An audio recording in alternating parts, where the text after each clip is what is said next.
All right, so this is the second entry of Wangchannoi Sor Palangchai in the Muay Thai Library.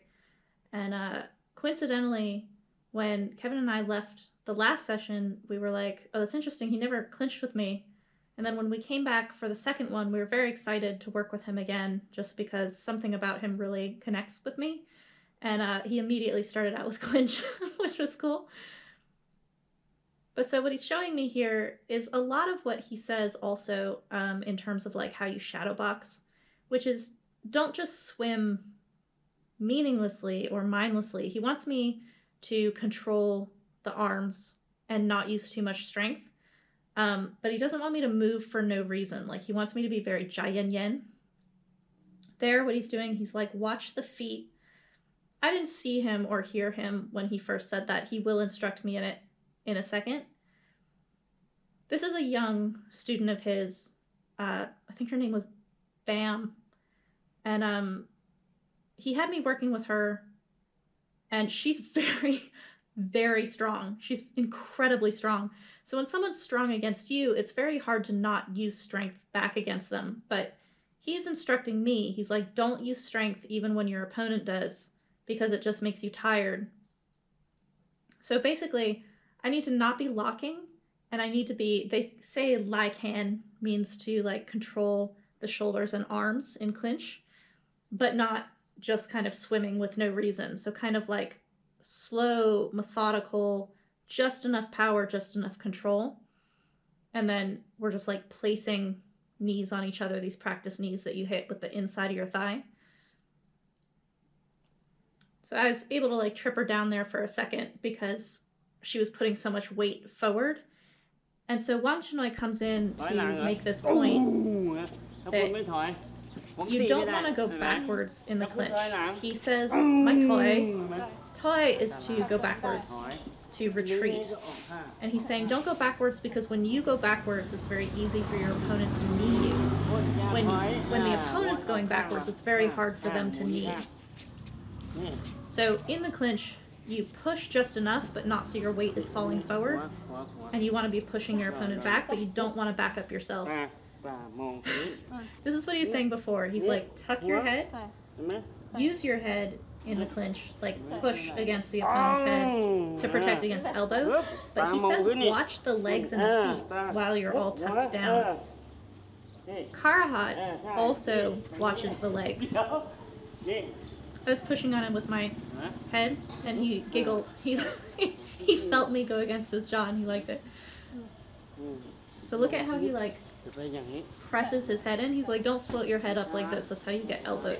But you like press your head into the jaw of your opponent. This is a little tricky for me because I'm used to locking. I'm a locking fighter, and when I lock, I put my head in. When I'm messing with the arms, I generally don't put the head in. So it's an interesting thing to take the two sides of clinch and meld them together in Wangchannoi style. He's now chastising Bam for going backwards. She's like yanking me backwards, and he's like, don't go backwards because then your opponent can easily knee you. Yeah, toi lang. Don't go backwards. Oh, you'll hear all the little kids who are watching like cheer when I put her on the ground. Look at his overall shape, and he's saying watch the feet, and then he's doing these like wide pivots to move me around. This is also what he's doing when he's showing me how to shadow box, how to like wait and kind of like move around before making your like beta fish attack. Not like this. Not meaninglessly swimming and frantically swimming.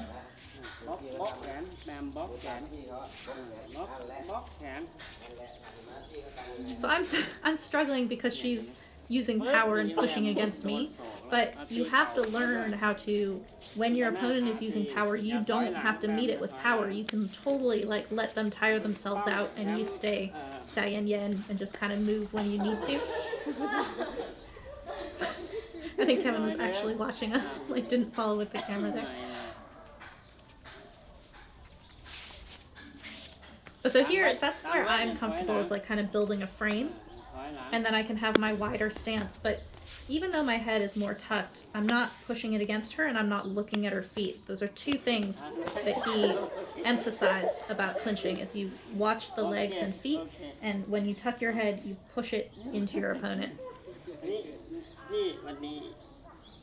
So I think this is Bam's father, who he's having me say hello to, and then he wanted to take a photo with me as well. Wangchannoi is there, and I'm getting like celebrity photos with the neighborhood kids. It's kind of incredible.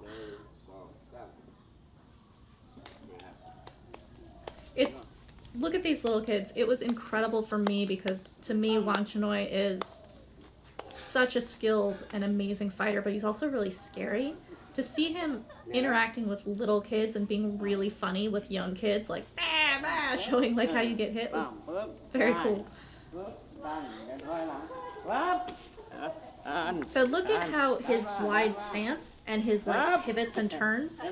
This is how you use timing and jungwat to, when your opponent is kind of leaning on you, you just flip to the side. You don't want to go backwards. He's going backwards, and he's like, don't do this, because then they can hit you, knee you, and you die. So you want to do pivots instead. What's really cool about his clinch style being like this is that that's kind of a very classic thing to do in clinch, is to like pivot, off balance and knee and off balance. If you watch the free Wangchannoi training session that we just put up on YouTube, he talks about this a lot. But what's cool about it to me is that that's how Wangchannoi fights also. When he's not clinching, he's always taking these angles and pivoting off to the sides to land his shots. So you're actually doing very similar footwork in his clinching versus not clinching. I have his neck, I actually have inside position, and he goes over it and puts his forearm under my chin, like in my throat. He keeps me off of him so effectively on that side, but he also constantly has this elbow. He just collapses the right elbow into my face. He's gonna show it. He's like, control the inside of the elbow, because otherwise the elbow can crash down on you. You have control inside the elbow to like stop that elbow. So the sound he's making when he's like, whoop, he's showing how he can't do it, but then he pushes my arm down, and now he can elbow me. So I need to constantly be putting pressure on the inside of his elbow in order to stop that.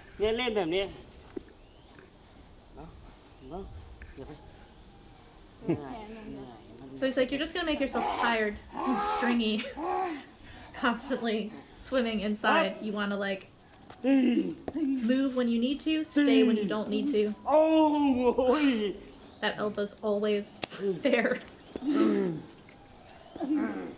I've even got his neck, but because I'm not high on it, I can't really control him, so I'm kind of in a stuck position, even though technically my position is dominant. He has dominant control in it. Look at him control the insides of my elbows as he swims in and moves.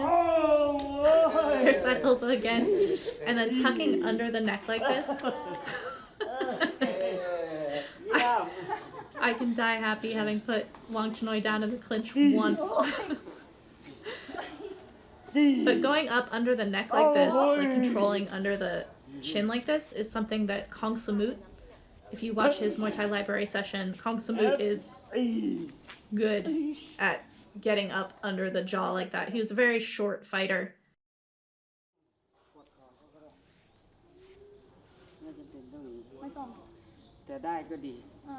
So he's saying when you get the double plum, like when you can get a double position like that, you wrench the head down and land the knee, but you don't have to always seek that position. If you get there, great, but you really want to be controlling the arms and blocking out your opponent's elbows, and then these little steps to the side, these little like, it's kind of like waltzing. See how calm he is? Like he only moves when he's gonna score, and it doesn't look like he's like static. Instead, he's just completely Jai Yin Yin and only moves to score, but he scores every time he moves. Nice.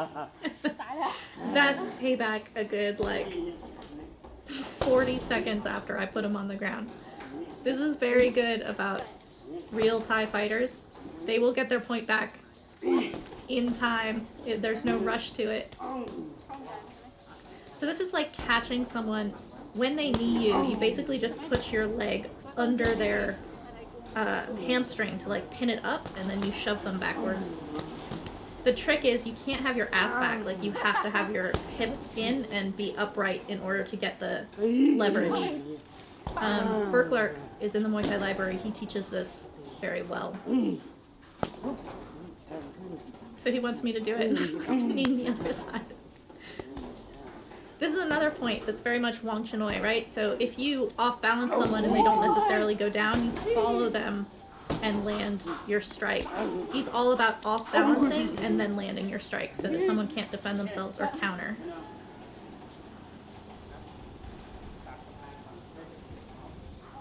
I like how consistent his technical workings are from how he fights from a distance, which is a short distance, and how he clinches. Just throwing in some kicks with this little girl while I'm getting my gloves on. So cute. So he's happy with her there because when he caught her kick, she didn't panic. She didn't freak out and throw herself on the floor, which I did for a long time. She stayed calm. His whole thing, if you want to, like, reduce fighters down to, like, one thing, Wangchannoi, scary as he is Dayanyan, which is to have a cool heart. It's to, like, only move with deliberate, like, when I move, I move. When I don't move, I don't move. There's no jumpiness in him.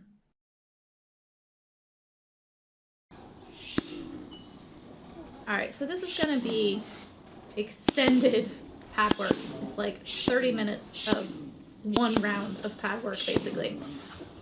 Here's the thing about this. One, if you don't do rounds, if you just do long pad work like this, you basically have to pace yourself the way you would for like a super long run. You don't want to sprint too much, you don't want to go too slow, but you want consistency throughout. So he wants power all throughout, he wants speed all throughout, but he wants it to be able to go the distance. If you watch the first session with Wangchannoi, he's teaching me to step on every strike, and so that's what he's kind of continuing with in this pad work. I've worked with him once before, so now I know, like, he told me to step on everything. I hurt my hand on, like, my first strike, so I'm kind of, like, wonky with my right hand, but when someone says step on everything, you have to understand what that weight transfer actually looks and feels like. Feels like for you is super important. Looks like is when you're watching the person teaching you.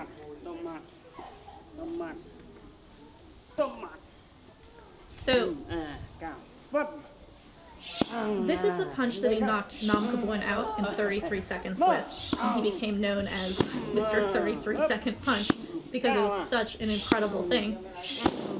He doesn't punch like a boxer, like it doesn't come up and over as you would see. It's kind of, pardon this expression, it's like a bitch slap. It just kind of like comes like this and you're like hitting kind of with the front side of your fist. But because you're stepping towards their opposite leg and kind of like cutting an angle, you can get incredible power from it. He likes to match the left hook up with a low kick on the right, and he wants you to jump across and really like chop into the leg. He made a point in the first session that he's having me do here because I remembered, which is that if you throw that hook a few times and it doesn't off-balance your opponent or get their like guard in such a position that you can land that right kick, don't throw it yet. Like, keep throwing the left hook until that leg kick becomes open. That baby. So every single thing I'm striking, especially looking at the pace that he's holding for, he wants power and he wants me to step on every single strike. A jab is a step, a kick is a step, and now he wants me to cut him off as he's moving. So again, a 1 30-minute round, you're basically endlessly cutting off tracking, pacing yourself, using power on every strike. And the power comes from the step. So as he's coming to jab at me or punch at me, he wants my guard like so that my thumbs are basically at my eyebrows, and you just kind of parry the punch out of the way. I got out of the way like this, and he's like, just shove the chest. I can't believe I forgot that because it's one of my favorite things from the first session.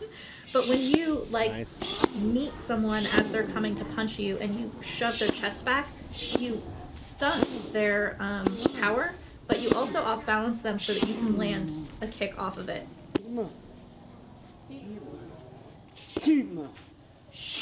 So when I teep him, he actually switches stance to show me which side is open so that I know which side to kick just by watching.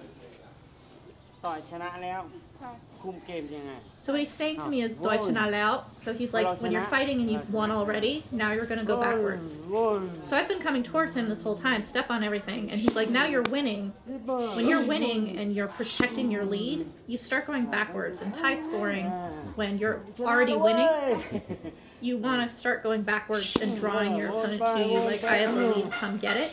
In which case you're going to become way more defensive, like you're basically backing up and keeping, blocking, and maybe scoring, or at least hurting them to like keep them at bay a little bit.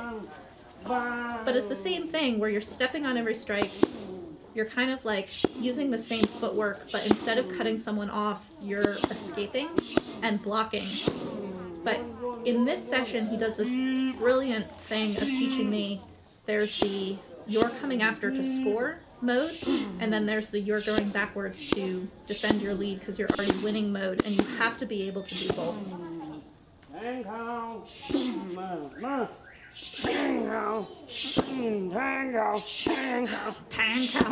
He's saying knee.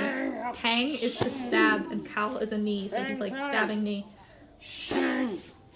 See how when I hit him, he like backs off?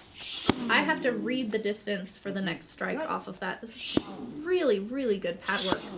Especially in that it's not like, he's calling for things, but he's not verbally really calling for much. I have to see it and follow him. He's yelling at me because I didn't step on my uppercut.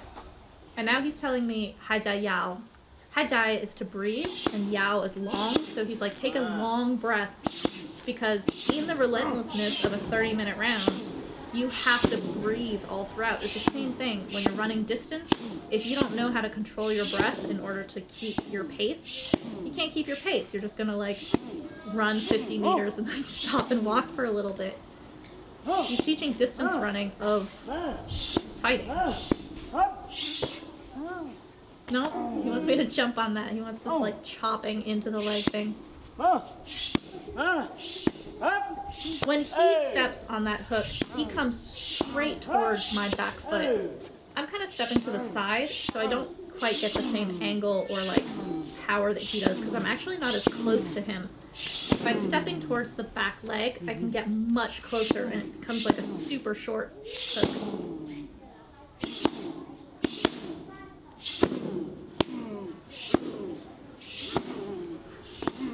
There it is.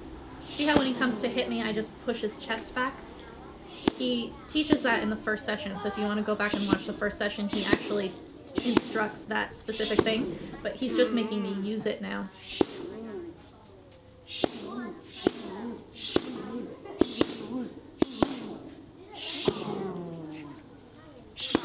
So, in between things, when he just takes a little bit more distance back, I should be going back into his, like, kind of sidestep.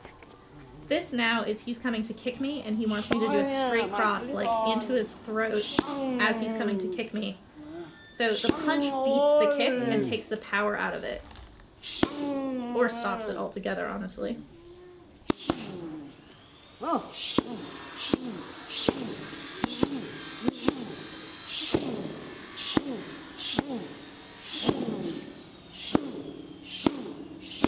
I'm not stepping anymore. See how we're staying in one spot?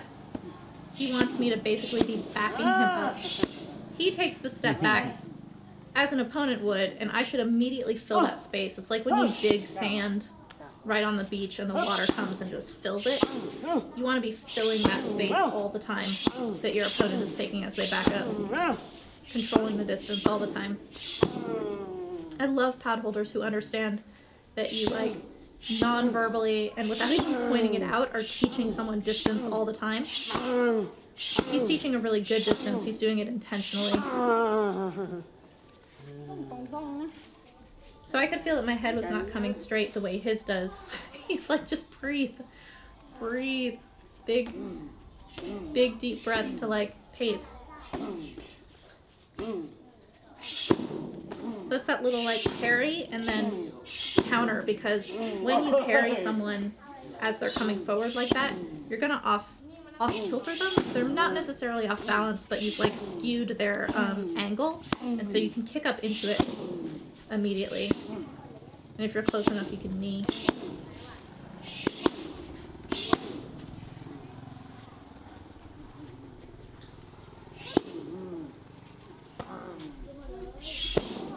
So he just throws in those little kicks to keep me honest. Like he wants me to understand. In Thai they call it look lap. Look is like any strike. It's like a classifier for a strike. Lap is when you have something come back to you. So when they say look lap, they're talking about a fighter who can give and take. That's what he's trying to like keep me honest with. I'm stepping on all of my look is my strike, but then I should be able to block immediately when he counters me. That's the lap. Step towards his foot, outside his foot.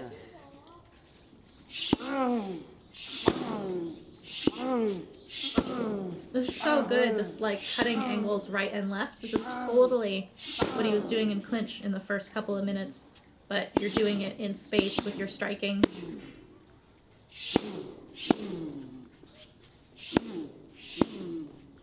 He's just making me read the distance. I'm actually too far away, but that gives you the opportunity to take that step with every strike. It has to be like a big swallowing distance step. I was nervous to have little kids watching me. Look at him look at me as I'm throwing that hook. He's like seeing whether or not I like feel that hook.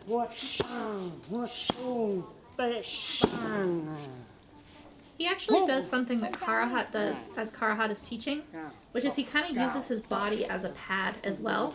So the way that he like takes a step back or forward, he's angling himself for me to be able to see what the open side is and strike into the open side. That was beautiful right there, that footwork.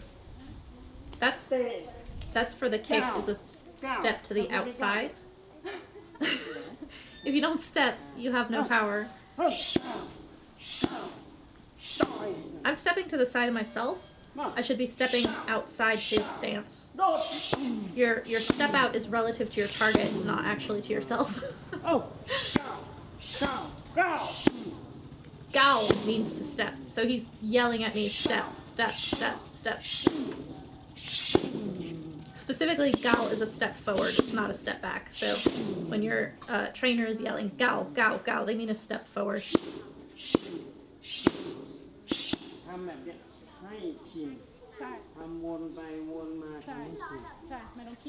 So he's giving me a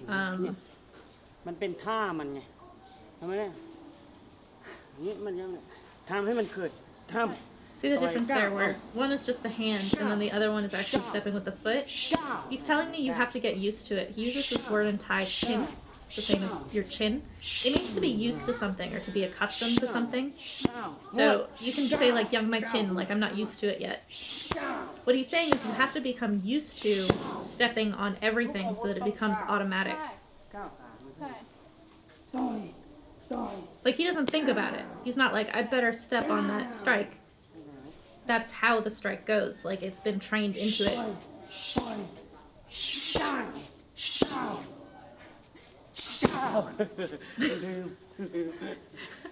Lim is to forget. So he's like, you forget to step.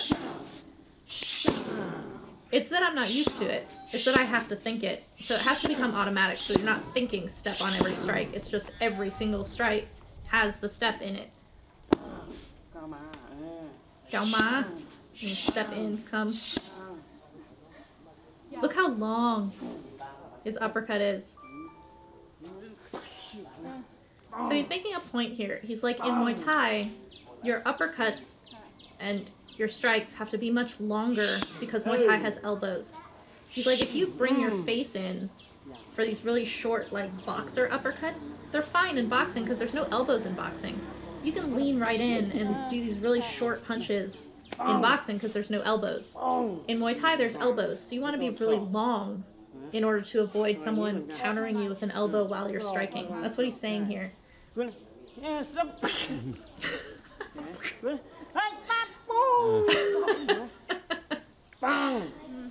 The very famous Sagat tiger uppercut that he teaches me many times in the library.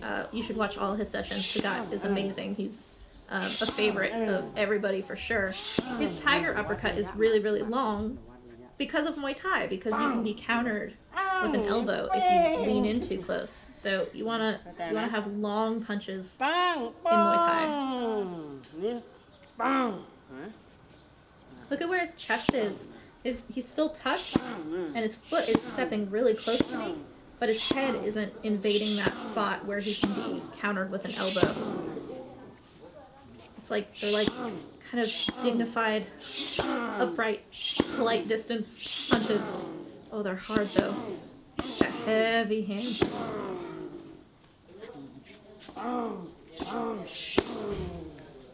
ทำแบบเนี้ยทำซ้ำๆให้มันเคย So he's telling me again, he's like, you have to do this every day to get used to it. He's like, I tell you today, step, step, step, and then you go home and you practice and you forget and you're not stepping anymore. You'll never step. He's like, you have to remember it, you have to do it every day. My left foot should be coming right up on his right foot. วันนี้ก้าวพรุ่งนี้ไม่ก้าว Wani gao. Today you step. Puni mai gao. Tomorrow you're not gonna step. You have to like. In Thai it's called samadhi. It means like concentration. Kevin and I talk about this in a Muay Thai Bones because it's a Buddhist concept that applies to Muay Thai, crosses over beautifully. But samadhi, you have to have samadhi when you're training, which is to have the correct concentration. You're not like overly focused, but you're not too broadly focused. But it's when you choose to do something like step on strikes, you have to have the samadhi to remember and do it on every strike so that you can become used to it, so that you can become used to it and it becomes automatic.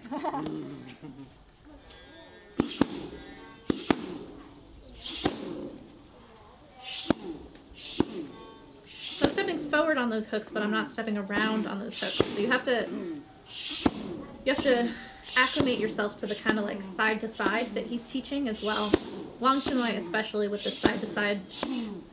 Karahat does it too, but like way more slippery, whereas Wangchannoi is like, I'm bashing you as I step. To me, they're actually very similar styles, but one is like super scary, powerful, and the other one is like melting, beautiful sand that you can't hold. It's actually making a point here, which is that when I guard and push his chest back and off balance him, he can't keep striking me. If I decide I'm just going to stay like this and take the strikes, if I stay still, I become a bag. He can, and chut is like a set of something. Someone can throw like a combination of strikes at you. A bunch of punches can come if you stay still. If you counter with your block, but you're like hitting their chest and off balancing them at the same time, you've jolted them out of their ability to have like a set of punches on you. He and Karahat fought, I think, 3 times. It's totally like in a video game where there's like 2 of the same character and one is wearing pink and one's wearing blue and they can like fight each other. It's a little bit like that. Wangchannoi knocked out Damien Traynor in Damien Traynor's first professional full rules Muay Thai fight in England. He knocked him out with this jumping knee. He's teaching it to me here. It was hard for me to coordinate it. I know the bicycle knee where you like pull one up and then the other one comes next. This was difficult for me because you're just hopping in place and then your right knee comes.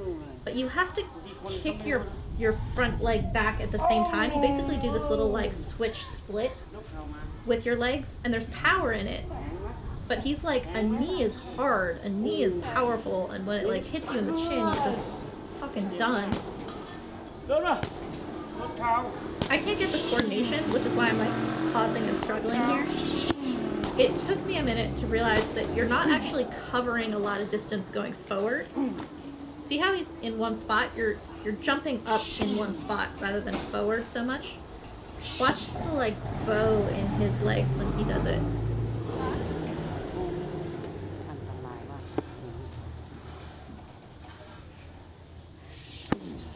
That's what I know, the little bicycle kick one. You just up and switch. He's so scary when he does it. Ah, there we go. Little bit.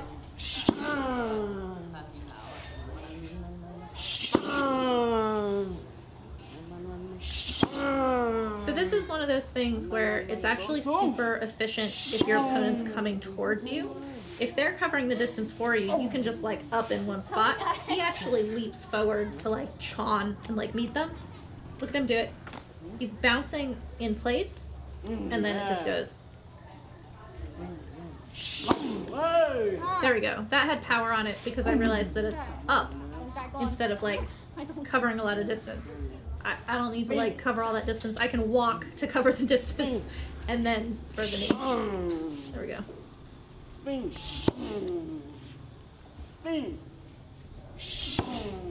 So when my front leg stays straight, there's not a lot of power on it.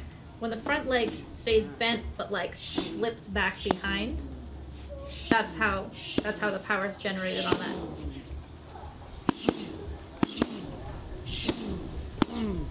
Oh, he's starting to swallow the distance on me a little bit. This is 20 minutes into this round, and he's starting to like follow me, like close in against me a little bit. So I have to like change direction from what I've been doing this entire time.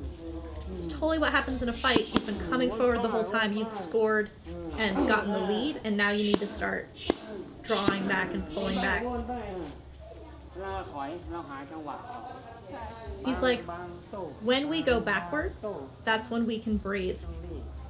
So don't rush, don't panic if someone's coming at you. When you're coming backwards, you're breathing.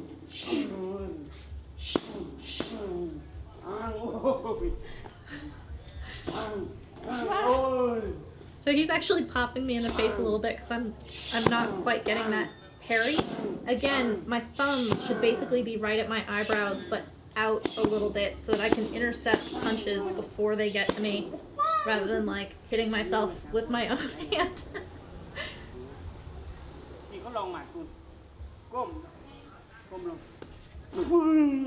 So he does not throw body punches from a distance, because if you boom, which is to like bend forward, you can get a knee to the face. So I'm like, so how do you throw a body punch? He taught me this in the first session and I remembered it. He got this from Samransak. Samransak is a heavy hands fighter from the Muang Sarin gym. He's also in the Muay Thai Library.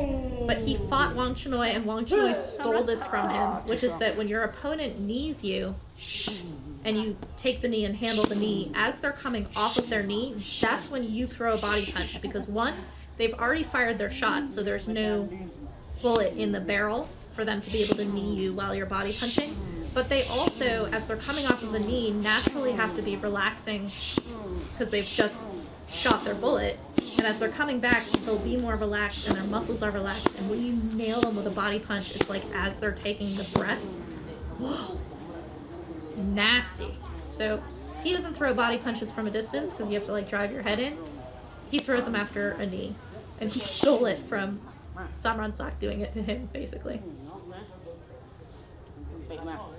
So he did this with me earlier, but now he's breaking it down, right? So when someone kicks you, you beat their kick with a straight to the neck or to the jaw.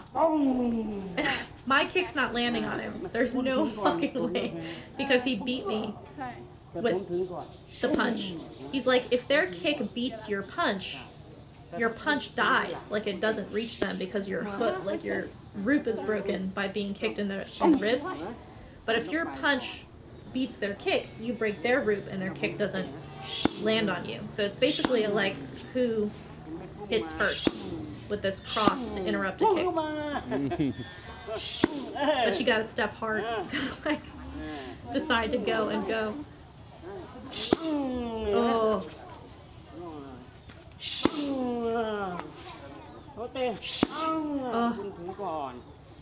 So he's telling me, you hit first, you win. I just kicked you first, I win.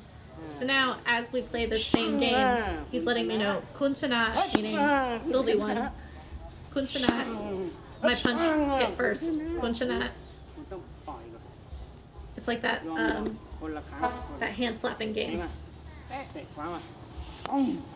Oh. He's so scared.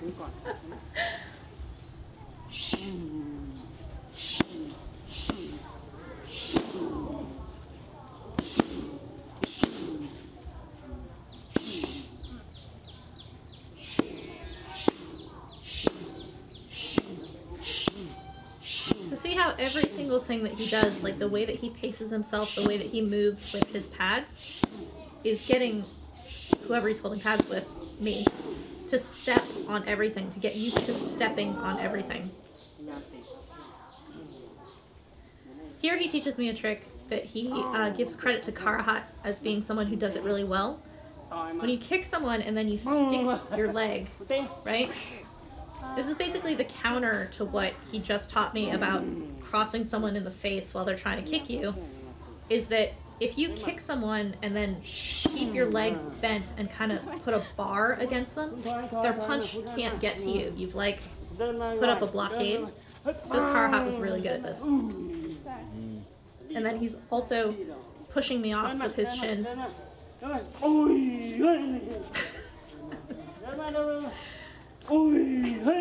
This is when you're going backwards. This is kicking backwards. You don't do this as you're chasing someone. And then he puts his hand on my face too.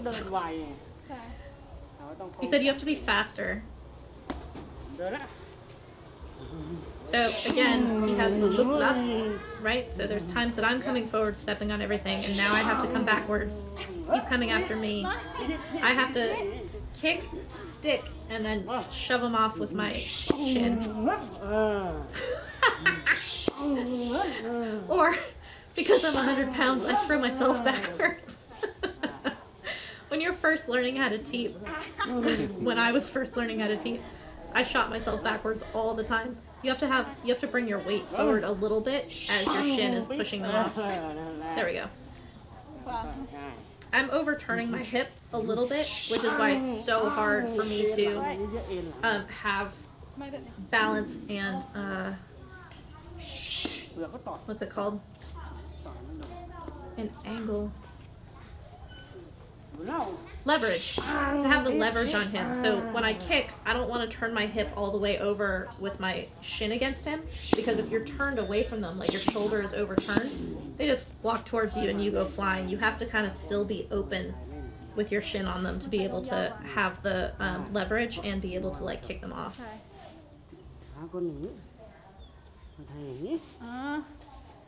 So showing again the difference between like a boxer's hook, where you can come in close and you can like hook around the guard, versus his hook, which is kind of coming this way and like keeping your distance.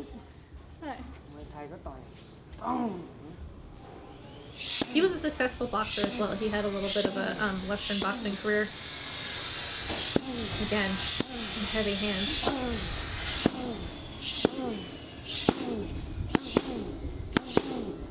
Look, lap, look. This is look time for Sylvie coming forward, and then he's gonna start coming after me and I have to lap. I tried to do it while I was coming forward. That's not when you do it. You can, if you've walked someone into the ropes and they have nowhere to go, you can then pin them with your shin. But this is really when you're retreating. So he felt me do not quite the right thing, and he wants me now to do like a running, flying kick into the belly. He says again, when you've won already, now you can do things for points, which is kind of like flashy stuff. I was laughing because we did an interview with Padesh Suk, who is in his 60s. He's from the silver to golden age of Muay Thai. He's one of very few men to ever beat Muay. He beat Wangchannoi. Incredible. We did an interview with him, and he was talking about the difference between golden age Muay Thai and modern Muay Thai, and he's saying that people look at the clock now, whereas before people fought like they had to be separated by the ref. Wangchannoi is from the golden age, so what he's showing me is this, like, when you've won already, you can be flashy rather than you can back up and dance and be like, we don't have to fight anymore. When your opponent is going towards the ropes, or you push them into the ropes, you can do this flying knee. It's like a half kick, half knee that you like land into them. He wants me to run and throw this kick. I can't coordinate my feet. I actually have to like gallop in order to be able to get my right leg to go. He literally just runs. He's like, and then the kick goes. I can't. So what he literally just said to me is, you shove them into the ropes. They go flying into the ropes, and then as they're bouncing off of it, you're like nailing them with the bar of your shin. Golden age, when you've won already, be fucking flashy. Contemporary Muay Thai, when you've won already, you stop fighting, you're just waiting out the clock. It's not the same.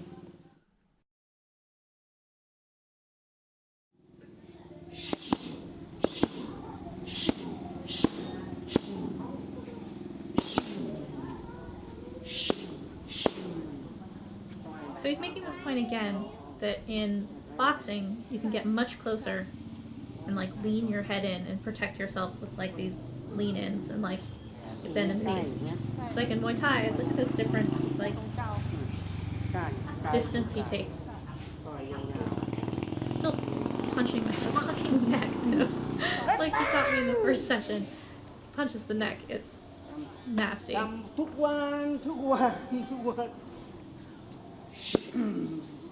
I think that he's reiterating this to me because while I intellectually understand him, I have not made any kind of like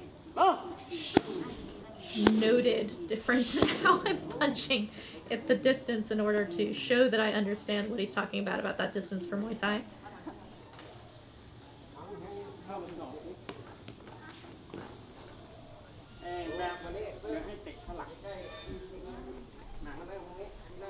So we get a water break after a 30-minute round, and he has Bam get up, and he's going to teach us this luk-lap thing that I've been talking about, this like give and take.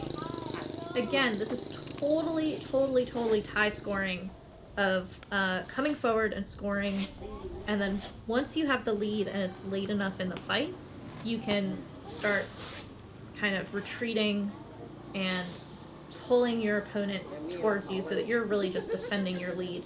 But you can't run backwards and like be kicked and tagged. You have to defend yourself. You have to look like you're controlling your opponent. There are like all of these things that go into something that we're talking about here that's not just go forward, go backward. It's actually like an entire performance. But so he's gonna have me and Bam practice together of one person coming forward, one person coming backwards. So, Sainuam means put gloves on.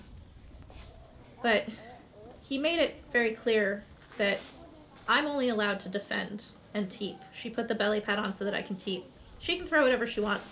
You'll get this in gyms a lot. If you have people training together where there's a big disparity in weight, the person who's much bigger usually isn't really allowed to do anything other than defend. And the person who's smaller is kind of allowed to go all out. Or if there's a difference in experience, like between me and Bam, I'm smaller than Bam, but my experience is more, then you'll change the rules again. So it's like, Sylvie, you just defend, Bam, you can do whatever you want. This is really good training. If you have partners that you can do this with, you will become really good. I'm so small, I never get to be the one who's like, you only get to do this. Usually I'm allowed to go all out. He's already upset with me because he wants me to be cutting her off, right? So Da is your eyes. He's like, watch, pay attention. So I need to be getting away from her and defending myself. But I need to pay attention to where she's going. So the way that you cut someone off when you're coming forward, you want to be escaping someone as you're going backwards. Look how steady he is, how Jai Yin Yin. He just blocks anything she throws at him, but he's not like scampering around. I was partially very nervous because I've never done this before. I was partially nervous because I didn't really know what my level was allowed to be, and I'm not used to this exercise. But he doesn't want the like nervous trying to escape someone. He wants the performance of Jai Yin Yin. I'm controlling you, I'm just backing up, blocking what you throw at me, and keeping my lead. You can't just go backwards and win, you have to perform it. Like, you have to look calm.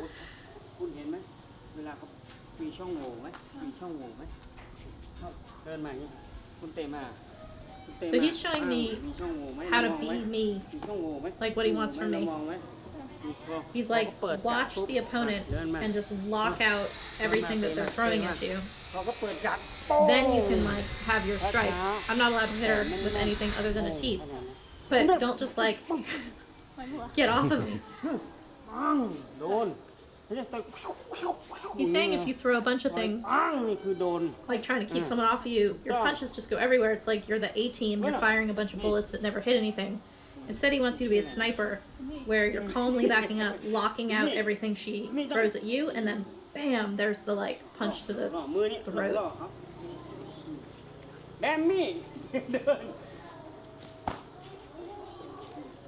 He thinks our names are very funny. My name's Bammy, my name's Sylvie, so it's like Bammy and Sylvie. He enjoyed that for some reason.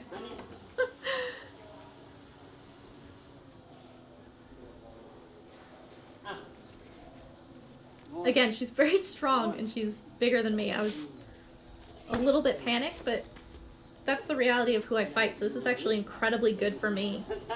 He's showing me how he wants my arms to be. They're not like this, and they're not flailing. Like, the thumbs are at the eyebrows, and they're here so that I can just kind of parry whatever's coming at me.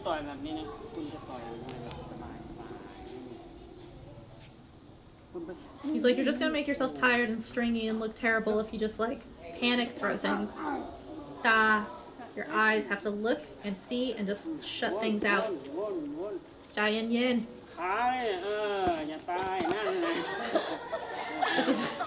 This is the only thing I'm allowed to do, is to teep. So I'm trying to teep her as she's coming to kick me. Not panic button, but kind of calmly, like, keep her off. He wants me to keep moving, right? So like keep away from her. She was so scared. She just kind of like would flurry at me, and he wants me to not flurry back. He wants me to be in contrast to that. It's the same thing when you're clinching, and it's like one person is using power and the other person isn't. The person who's not exhausting themselves and just very deliberately moving, that's Wangchannoi style. That's what he wants, is this Jai Yin Yin thing. So he wants me to be relaxed in my guard. Relaxed and moving rather than like, when is it coming? Little bit. And the feet go. Gotta do the arms and the feet. This is such an excellent exercise. This is so good. If you take anything from this session into your gym, take this. Like, find a partner you can work with on this, where one is coming forward and the other's going backwards, and then you switch so that you both learn the luk lap of Muay Thai.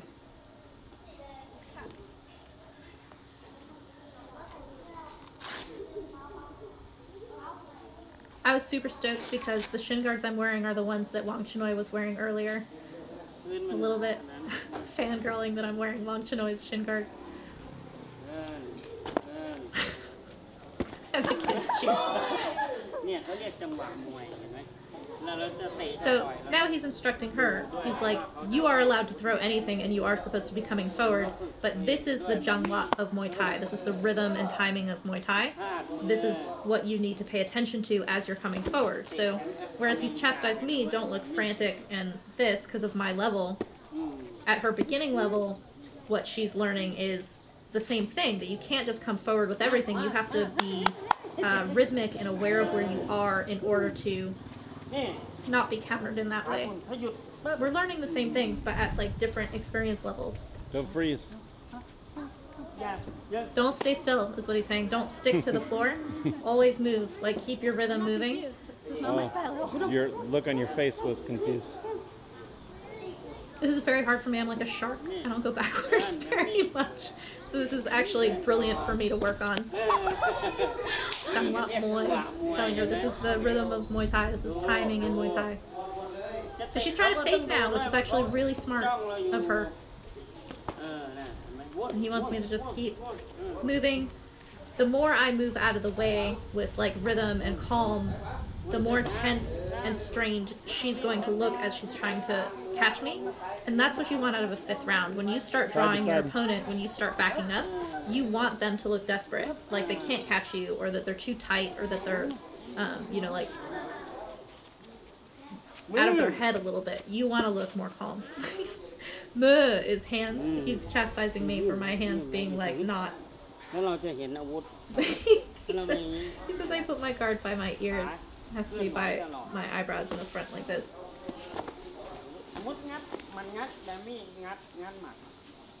So when she comes with this uppercut, with my arms out, I can just like pop, just bat down that coming uppercut. So even though my hands are away from my face, anything coming towards me, you can get it out of the way before it reaches you. Sagat also teaches the same kind of like wall of thorns, like interrupting before something gets to you.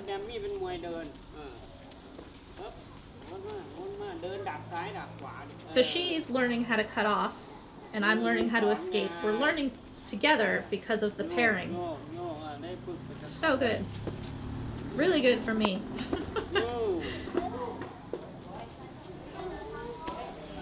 So Kevin's reminding me side to side. She's throwing these like bolo uppercut punches at me.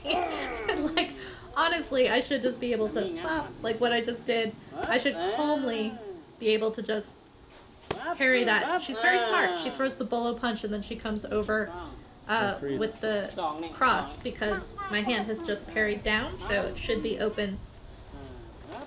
She's got some ideas.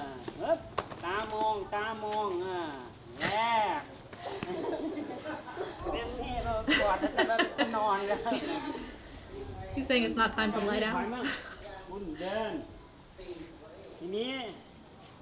So now I'm coming forward. I've been coming back the whole time, and now he's had a switch. And so I'm like, do I still only teep? He said yes. Just now a kid yelled, and the look on his face as he turned and went to see what it was such a like bad expression. I've never thought I would see that on Wangchanoi's face. It was very sweet.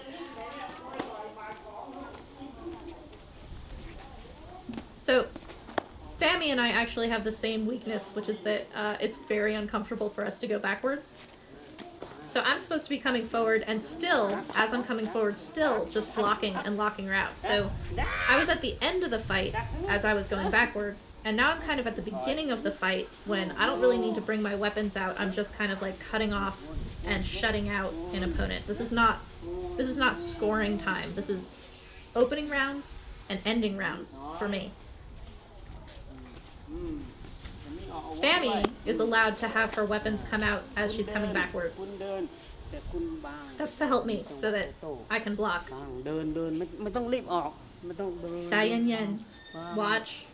Slowly, with pace, come in and block. Not like not allowed to hit, but frantically coming in. My weapons aren't allowed to come out, so don't like frantically come in. Just lock her out. Jai yen yen.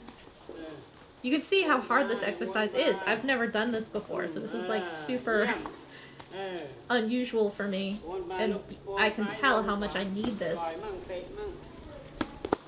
And Bammy, being like me, keeps coming forward. She cannot consistently go backwards because it's not her thing. She wants to come forward and be aggressive and score and like flurry. Oh, I think she threw an elbow in me right there. I like her.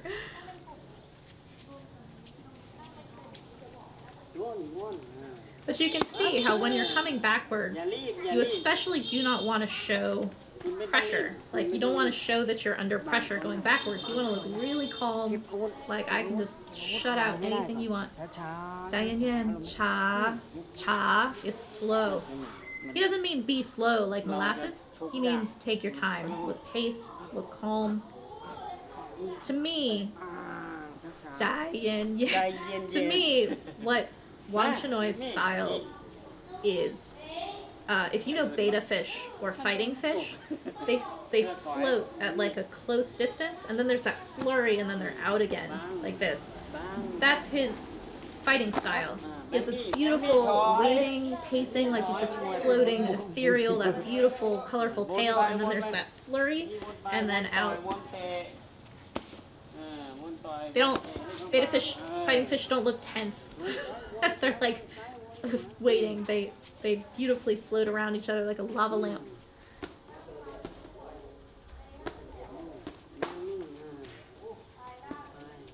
So this is good for me in that what I've learned from Yodkunpan recently is that the distance you stay at can kind of keep a little bit of defense going just by itself.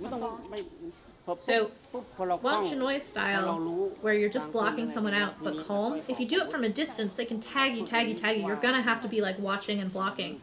If you stay pretty close, which he does not do his like watching movements from 6 feet away. He does it from really close, the same way in clinching. He was showing just that little side step.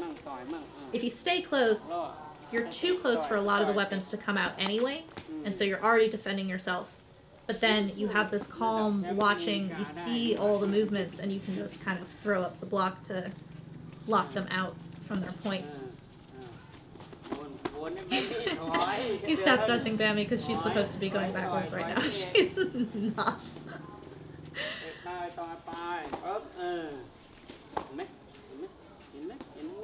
So I'm just supposed to be kind of like parrying, blocking. I'm allowed to teep. It is stressful to go backwards, so she's starting to get a little bit stressed by going backwards. So you have to learn to perform the I'm totally unstressed.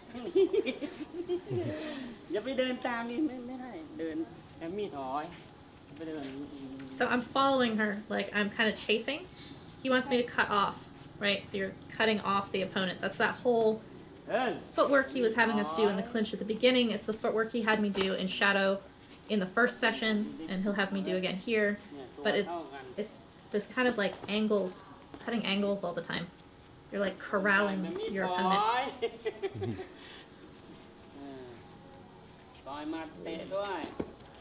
And again, he made this point, you don't want to stop. When you stop, you can get like a set on you. You want to be like fluid, moving all the time. He's like, switch, right? So one goes forward, one goes back. Now I'm going backwards again. Bammy's happy she can come forward. Ta. Calm down. ใจเย็นๆ slow, methodical, calm. Mong means watch, like see what's happening. This is a good defense when someone's coming at you. It's a lot like the kick where you like bar with your leg and then you can push them off. You can actually just kind of float your leg up and it kind of cuts off the available openings for your opponent.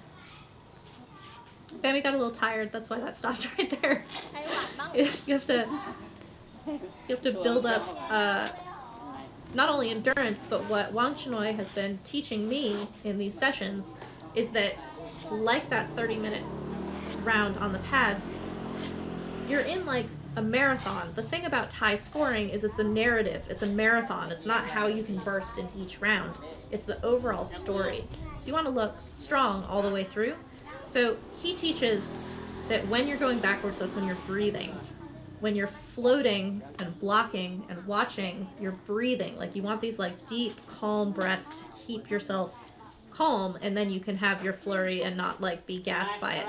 We're stressed, the both of us, because we're not comfortable going backwards, and so we're actually not breathing. It's not that it's like so physically difficult to do the things we're doing, it's emotionally difficult to do the things we're doing. So his Jai Yen, breathe, be calm, is like a big component to being able to fight his style. This is a very typical thing you'll see in like weigh-in photos of people who are going to fight each other. So he made us take a photo shaking hands. Incidentally, Wangchannoi, of all the Thais I've met in the 8 years living here, has the best handshake I've ever encountered of a Thai, and also better handshake than a lot of Westerners I've met who do the kind of like mushy handshake. He made every single kid in the gym shake my hand. None of them know how to do it. He hasn't instructed them on it, but he clearly has some kind of experience with Western culture and custom with a fucking good handshake. So here we come back to what he taught me in the first session of how to like move around the bag in bag work to train this breathing, Jai Yen, waiting your time, and then coming in with the strikes. This bag drives me crazy because the cord is so long that the swing on it is super delayed. Because that was hard for me to deal with, it goes to show that I have this like automatic way of dealing with the bag that's not actually responding to it. Like it's that chin out, like I'm used to it, and so I kind of go automatic rather than actually watching where the bag or my opponent is in space. So his super long chords actually work really well for teaching his style of like that bag's gonna fucking swing for a long time, so you have time to like watch it, do your burst, come out, breathe. I'm doing what he taught me from the first session of like cutting angles and moving around, but I'm still a little bit gyron. I'm still a little bit like agitated. He wants this like Jai Yen, calm, like where is it? See how he moves? There's no like irritation to what he's doing. There's no agitation, I guess is the word I'm looking for. My movement's nice. I have a little bit of a like tension that he just does not have. He sees the tension in my arms. It's like when you're running and you have to like shake out your shoulders.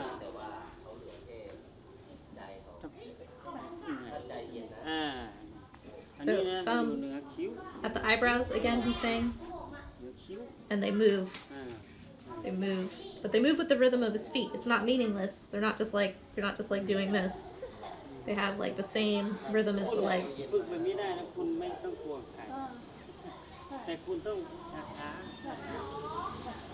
Ri means to rush. So like don't rush, don't look hurried. That goes with Jairon, which is like hot-hearted.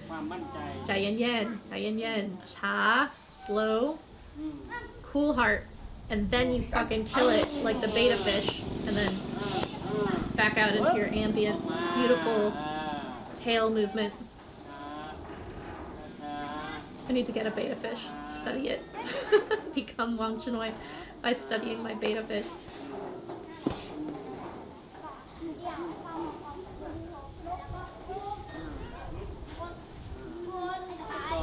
So what he said to me right there is to picture your opponent. He's like, your opponent has fists, they have kicks, they have knees.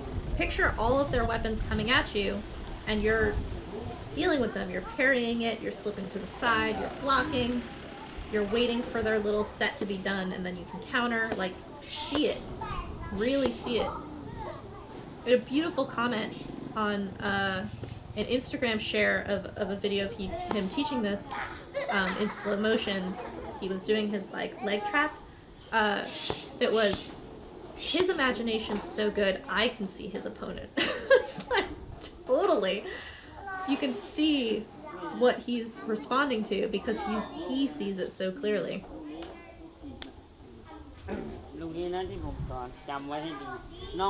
So here he's saying don't like fall back from someone keeping you. He's like, lean into it, have a tense belly, and catch it like a wall.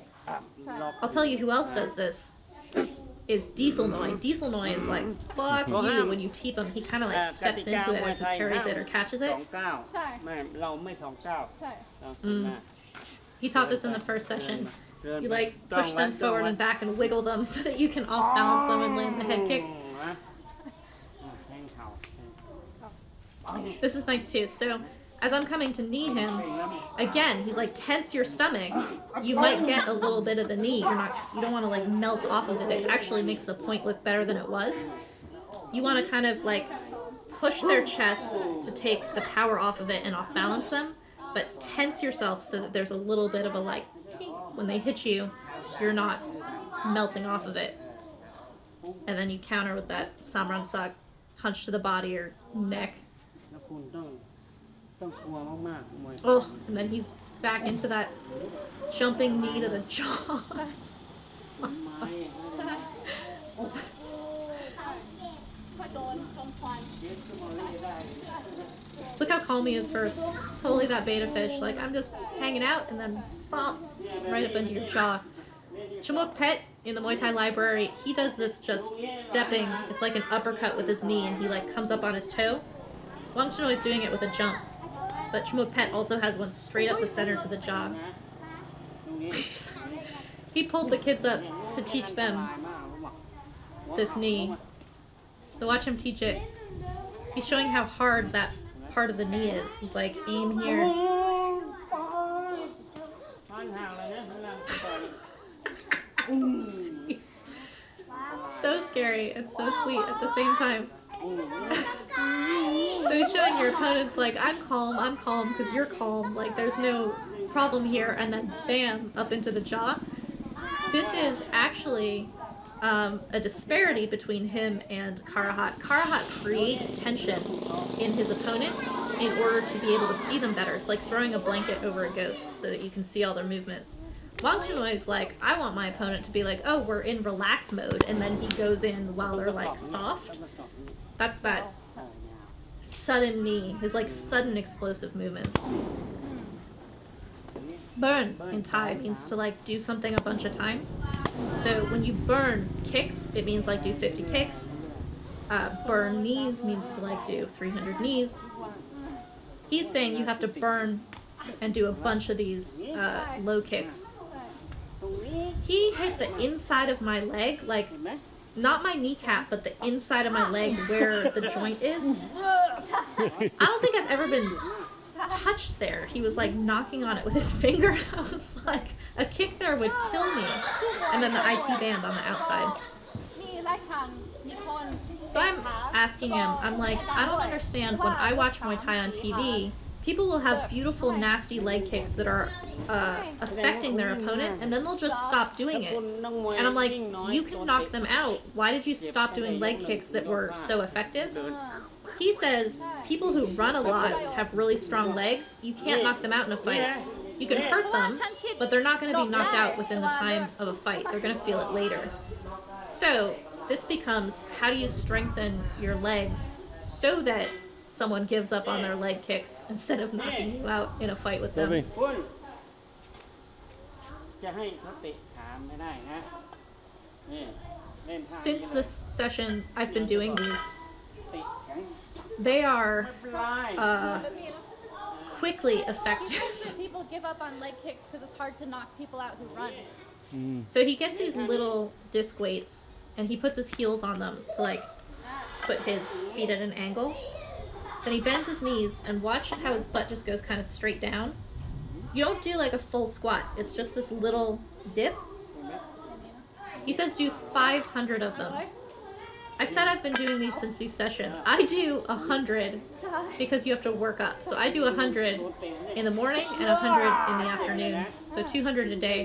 But I feel them after about like 50. So they suck for a solid บางทีผมเคย 50 after I felt them ปวดนี่ already. นะปวดแบบ I think they're good though. ต่อยแล้วปวดผมเล่นตัวนี้ And then he's saying วันละ every day 500 of holding the weight in your mouth and doing the weighted exercise. This is for your jaw and for your neck. So it makes it harder to knock you out because it builds your jaw muscle, but it's also really good for your neck as a clincher to be able to like resist people pulling your head down.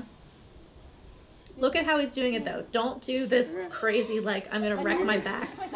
Trying to do the weighted thing in your mouth. It's just your head like ถ้า this. เล่นฟิตเนสได้นิดหน่อยไม่ต้องเล่นมาก ใช่ เพราะมันใหญ่ He's saying don't lift weights too much. If you become really big, it makes you slow. So you lift light weights. เทคนิคผมนะเขาเล่นสอง Like you don't want to bulk up. This is his own technique. Then he says this is his invention. For himself, he says this is really good for a clinch. Like when you lock someone and want to wrench their head down, that's what that exercise he was just doing does for your arms. ใช่ I can't, at the weight that he has it at, do that arm one. จับลูกเหล็กอย่างนี้ก็ And then you hold the weights, just, you know, maybe 1 pound, ใช่ and shadow box with the weights in your hands. So he wasn't sure which one I was going to do. But he comes and he puts the discs under my heels. คุณลองเล่นสัก50ที่ So you bend your knees, and your butt just kind of comes straight down. It's like you're sitting in a chair. อ่า Look at him do it in front of me. It's not a deep bend. It's not like a full squat at all. เนี่ยเอาร้อยหนึ่งนะ And he's like, it's your first day.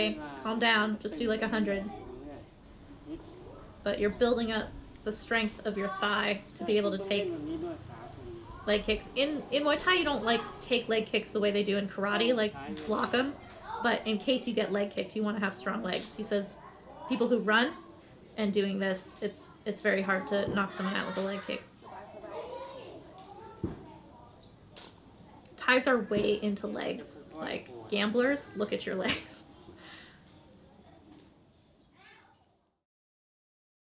นี่ด้วยเป็นทุกวัน So he's saying you do this every day, just a little bit of conditioning.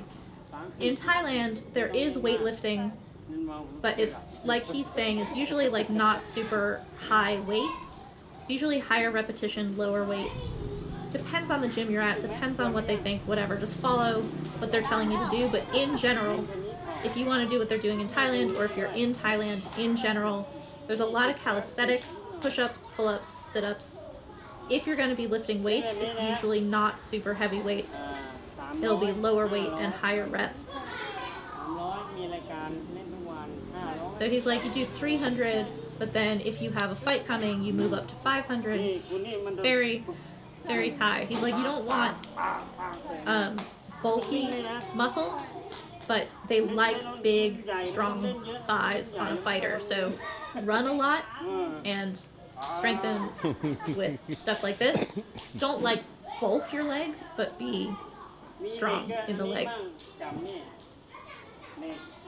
He wants me to think about the weighted shadow boxing. Look at his feet. Look at how everything, even in shadow boxing, stepping on every single strike. He's not doing like a whole like complicated shadow boxing thing. It's just like a 1-2 and his feet going, but weighted. This I like Oh, look at too. that one. This is explosive. Hop, hop, hop, and then tuck. โกงโกงตัวให้ To be Wangchannoi, you gotta be explosive. คุณกระโดด This one is something you can do with a partner. คู่นะเดินมา The trainer of the year in 1990, มีโกงไหม 1990 with Gansak, he was Gansak's trainer, Ajahn Gimyu. ไป He also has fighters do this. This is totally an exercise from the golden age. ไว้ So the person who is acting as the like obstacle, they're more or less doing like a slight push-up, and the other person is springing over them and going under as fast as they can. You'll do maybe like 10 and then switch. มันทำให้ไว ใช่ It says it's to make you faster. You want explosive movements to make you fast. โอเค ขอบคุณครับ แล้วก็คุณก็ต้องอันนี้ Oh, I like seeing him do it. I did it myself and I liked it. I like the explosiveness, and there's this clapping under your legs to make your legs faster, to give you like movement. It's like skipping rope or jumping on a tire, just moving stuff like this. So it's every day, like 30 minutes, shadow boxing like this. 30 minutes. Yodkun Pon also, when he talks about shadow boxing, he's like 30, 40 minutes. Just to like feel your movement everywhere.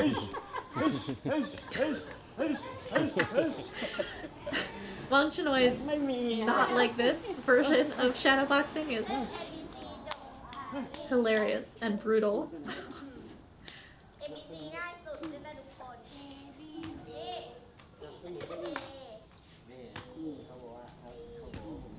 It's good for your abs too, that one. Every day, took one, took one, took one.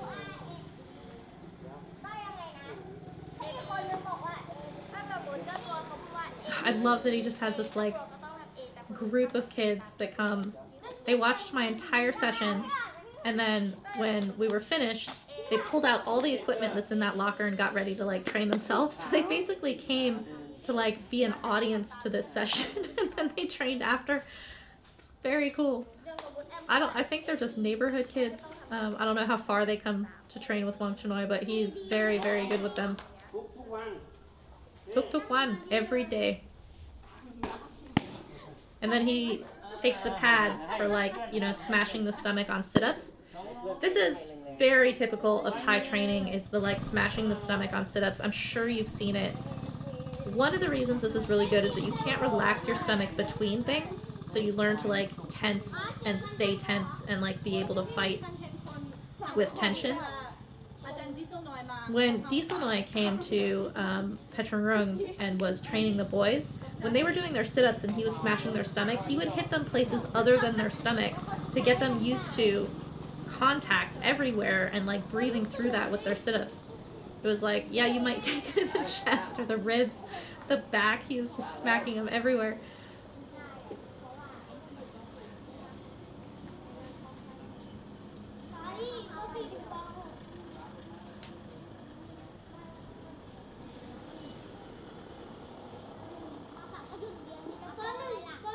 It's very, very much like a typical Thai gym. Is there's like no rush to anything.